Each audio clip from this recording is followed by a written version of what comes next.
നിന്നെ കണ്ടത് എന്തായാലും നന്നായി. ഞാൻ എന്റെ ബന്ധു വീട്ടിലേക്ക് പോയിട്ട് വരുന്ന വഴിയാണ്. അല്ല സെബിയ, നിന്റെ ഇപ്പാന്റെ ഇപ്പോഴത്തെ അവസ്ഥ വല്ലോ നീ അറിയുന്നുണ്ടോ? നീ അവിടെ പോകലൊക്കെ ഉണ്ടോ? ആ ഷായിദാത്ത, ഉപ്പാന്റെ അടുത്തേക്ക് ഞാൻ ഇടയ്ക്കും തലക്കൊക്കെ പോകലുണ്ടേ. പിന്നെ ഇവിടെ പ്രായമായ ഒരു ഉമ്മ ഉള്ളതല്ലേ. ഇന്നാൾ ഉപ്പാക്ക് സുഖമില്ലാതായപ്പോ എനിക്ക് പോകാൻ വേണ്ടിയിട്ട് കാക്കാന്റെ ഏട്ടനോട് വരേക്കും ഉമ്മ പോയതാണ്. ഓലെ ഞാൻ വേണ്ടത് നോക്കുക. അല്ലെന്റെ പുന്നാര സെബിയ, നിന്റെ നാത്തൂനെന്ന് പറയുന്ന ആ ഒരു സാധനം ഉണ്ടല്ലോ, അവള് ഇപ്പൊ അന്ന് വീണ് കിടന്ന സമയമില്ലേ, അന്ന് അവള് ഇപ്പാനെ കൊണ്ട് തുണി തിരുമ്പിച്ചേക്കുന്നു.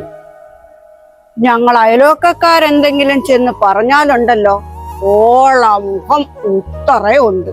പിന്നെ അതും പോരാഞ്ഞിട്ടോ, ഉപ്പാക്ക് ഭക്ഷണം നല്ല രീതി പോലും കൊടുക്കലില്ല.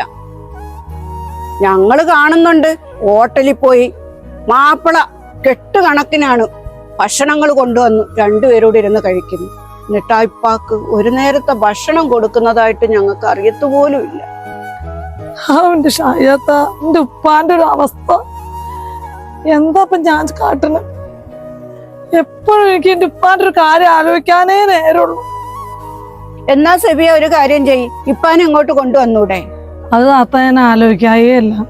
ഇവിടത്തെ ഉമ്മയും പ്രായമായി നിക്കണല്ലേ, രണ്ടാളും പാടെ ആകുമ്പോ ബുദ്ധിമുട്ടാവൂലേ, അതുകൊണ്ടാണ്. എന്നാ അടി പെണ്ണെ, ഞാൻ പോട്ടെ, നേരമില്ല.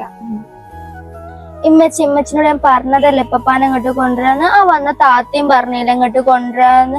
ആ മാമനും അമ്മായും കൂടി ഇപ്പപ്പാനെ ഇട്ട് അവിടെ ഇടങ്ങാറാക്കും. ഇമ്മച്ചിയെ കൊണ്ടുവരാൻ ഇപ്പനോട് പറയ്.